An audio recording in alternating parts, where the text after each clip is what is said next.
Glória a Deus. Bom dia. Nós iremos hoje ver o capítulo de número 2 do segundo livro de Coríntios. Abra aí a sua Bíblia no Novo Testamento, no capítulo 2, e faça uma leitura prévia antes de nos ouvir. Você está no canal de vídeos da Semeadores da Igreja ou Semeadores. Aproveite, eu sou o pastor Daniel Deusdete. Aproveite e inscreva-se aí no nosso canal e já clica no sininho à sua esquerda e já dê o seu like aí, ajudando o nosso canal. Ressaltamos que 2 Coríntios foi escrita para expressar carinho e gratidão pelo arrependimento que houve em Corinto e encorajar uma maior lealdade a Paulo como apóstolo de Cristo. Neste capítulo 2, Paulo continua o seu discurso justificando-se e apresentando fatos importantes para mudar a opinião formada a seu respeito com relação à pregação do Evangelho de Cristo, pelo que fora chamado e se sente abençoado em ajudar os irmãos.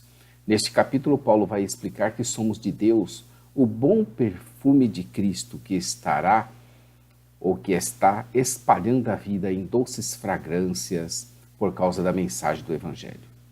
Nós estamos na segunda parte, que começou no capítulo 1, no verso 3, e vai até o capítulo 17, ou capítulo 7, verso 16, que é a explicação sobre o ministério de Paulo. Nós já explicamos que como os coríntios haviam interpretado mal as ações e motivações de Paulo, ele começou a carta com uma explicação de algumas coisas que haviam acontecido desde que os havia visto pela última vez, especialmente as maravilhas do seu ministério na Nova Aliança. Nós estamos na seção B da segunda parte, que é a explicação sobre as mudanças de plano, em continuação desde o verso 12 do capítulo 1, até esse capítulo no verso de número 4. Como já dissemos, alguns membros da igreja de Corinto haviam acusado Paulo de falta de integridade, porque ele não havia cumprido seus planos anteriores de visitá-los. Depois da visita em tristeza, do verso 1, Paulo escreveu uma carta de repreensão à igreja de Corinto, enviada pelas mãos de Tito. Ele a escreveu por meio de muitos sofrimentos e angústias de coração.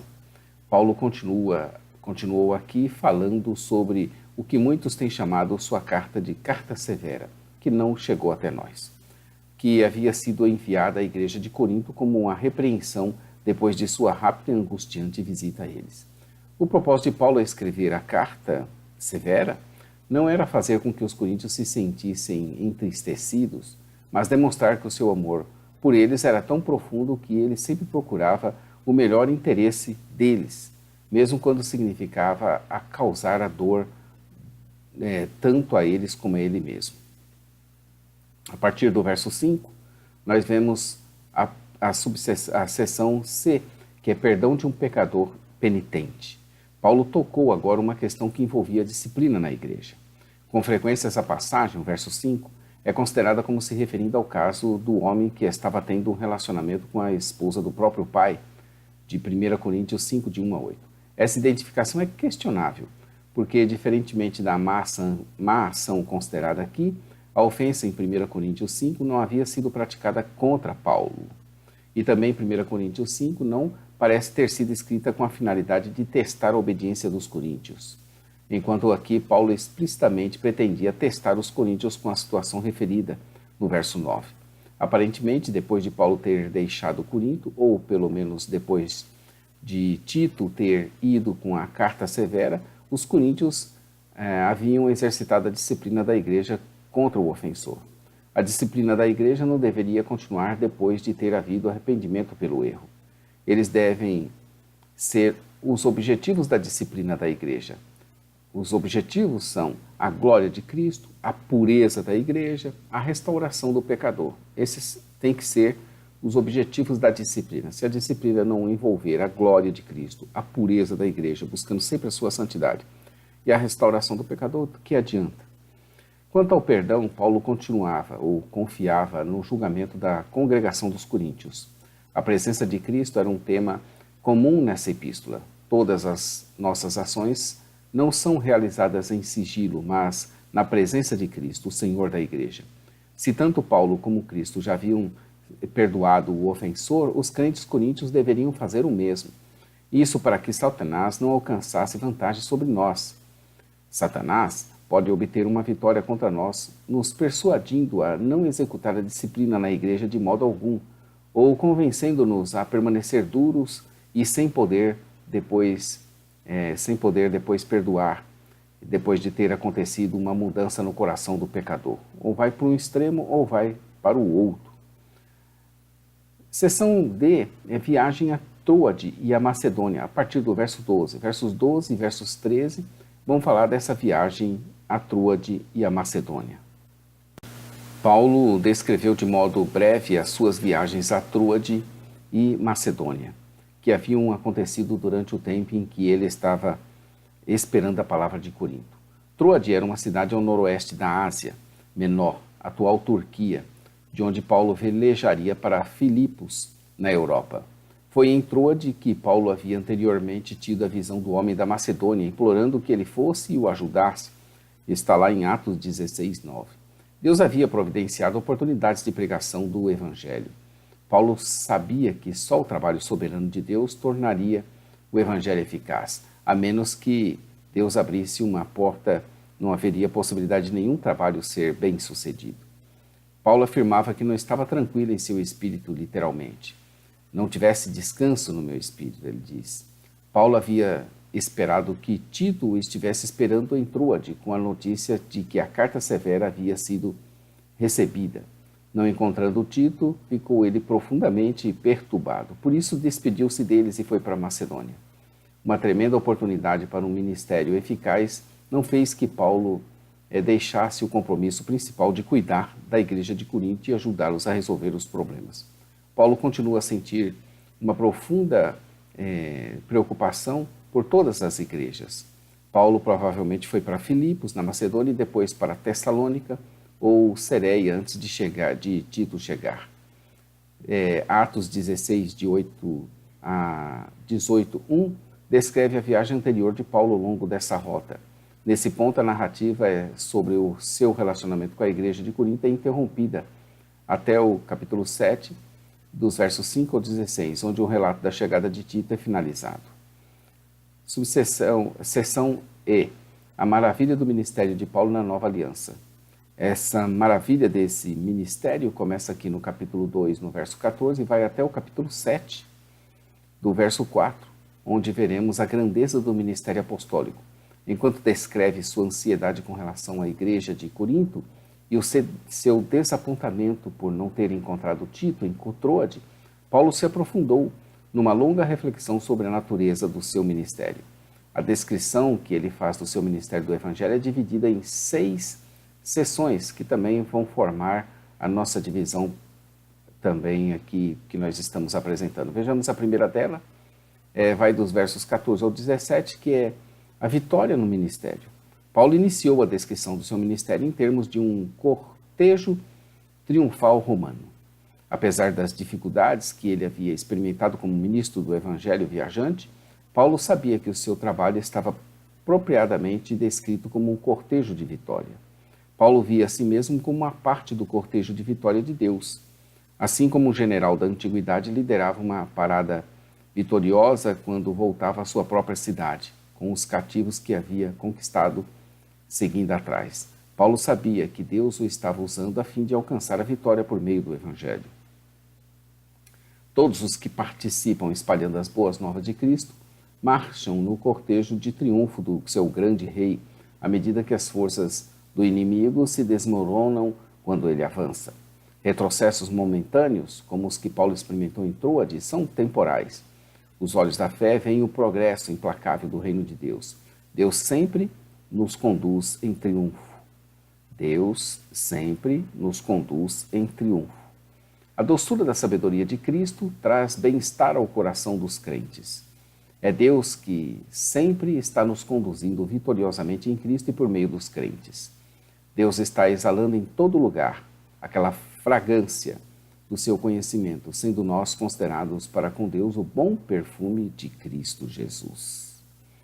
O fato de que nós somos uma fragrância doce para Deus significa que Ele se regozija em nós e em nossa vida. Esse é um cumprimento dos sacrifícios do Antigo Testamento, dos quais a fumaça exalava um aroma agradável ao Senhor. Levíticos 1, verso 17. É esse aroma de vida. Os crentes verdadeiros exalam um perfume agradável, não somente em termos de seu relacionamento com Deus, mas também em interações com aqueles ao seu redor. Por outro lado, a vida dos crentes amedronta os incrédulos, que reconhecem que falta neles mesmo a doçura do aroma espiritual, uma advertência a respeito do julgamento iminente, Filipenses 1, 28. Quem é, porém, suficiente para essas coisas? Ser um mensageiro da vida ou morte eterna é um privilégio extraordinário. Ninguém é digno dessa tarefa eternamente importante, mas Deus qualifica crentes para isso, apesar de tudo. É trágico que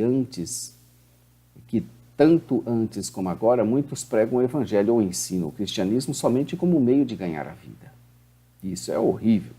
O objetivo de Paulo não era obter benefício próprio ou uma recompensa financeira ou fazer disso um modo de vida. Mas o objetivo dele era a glória de Deus, na presença de Deus, sendo ele aquele que exala o bom perfume de Cristo. Todo o ministério de Paulo era realizado na presença de Deus, um forte motivo para que mantivesse a sua consciência também limpa e fizesse o apelo para que nós a mantivéssemos limpa. 2 Coríntios, capítulo 2, verso 1 diz: Isto deliberei por mim mesmo, não voltar a encontrar-me convosco em tristeza. E o último versículo é o 17, que diz: Porque não estamos nós, como tantos outros, mercadejando a palavra de Deus. Antes, em Cristo, é que falamos na presença de Deus, com sinceridade e da parte do próprio Deus. O apelo aqui no final é com relação a mercadejar a palavra de Deus. Por exemplo, não posso deixar de observar que Paulo tinha uma grande luta contra os mercadores da palavra de Deus. Será que nos dias atuais ainda existem homens, apóstolos, pastores, bispos, guias, mestres, que mercadejam a palavra de Deus? Você conhece alguns deles? Que possamos, como Paulo, dizer: você diz você, pastor Daniel Deusdete, em Cristo falo, na presença de Deus, com sinceridade e da parte do próprio Deus. Ao contrário de muitos, em nossa era presente, em pleno século XXI, está cheio, não negociamos a palavra de Deus, visando o lucro. Antes, em Cristo, falamos diante de Deus com sinceridade, como homens enviados por Deus. Verso 17. Amanhã estaremos aqui com o capítulo 3, a nova aliança e os crentes como cartas vivas de Deus. Você é uma carta viva de Deus, que as pessoas vão ler e ver esse maravilhoso testemunho. Amanhã, segundo capítulo de Coríntios, no capítulo 3. Fiquem com Deus. Então, nós vemos aí que não devemos mercadejar a palavra de Deus. O reino de Deus não é fonte de lucro financeiro, não é esse o objetivo nosso. Nosso objetivo é ganhar almas para o reino de Deus e manter nossa consciência limpa e pura. Então, inscreva-se aí no nosso canal, clica aí no sininho à sua esquerda, já dê o seu like, faça-nos uma visita lá na nossa igreja, na QNA 30, lote 7. A parte escrita, jamaisdesista.com.br. A nossa loja virtual, ossemeadores.com.br. Nosso programa de rádio, radio.ossemeadores.com, todas as quartas-feiras, a partir das 16 horas, programa com Johnny Ramos, diretamente da Suécia, a Palavra de Vida. Todas as quartas-feiras, não perca. Graças a Deus por mais essa vitória do dia de hoje. E como dissemos sempre, Maranata, ora, ora, vem, Senhor Jesus. Deus te abençoe, querido, e até amanhã, se Deus quiser.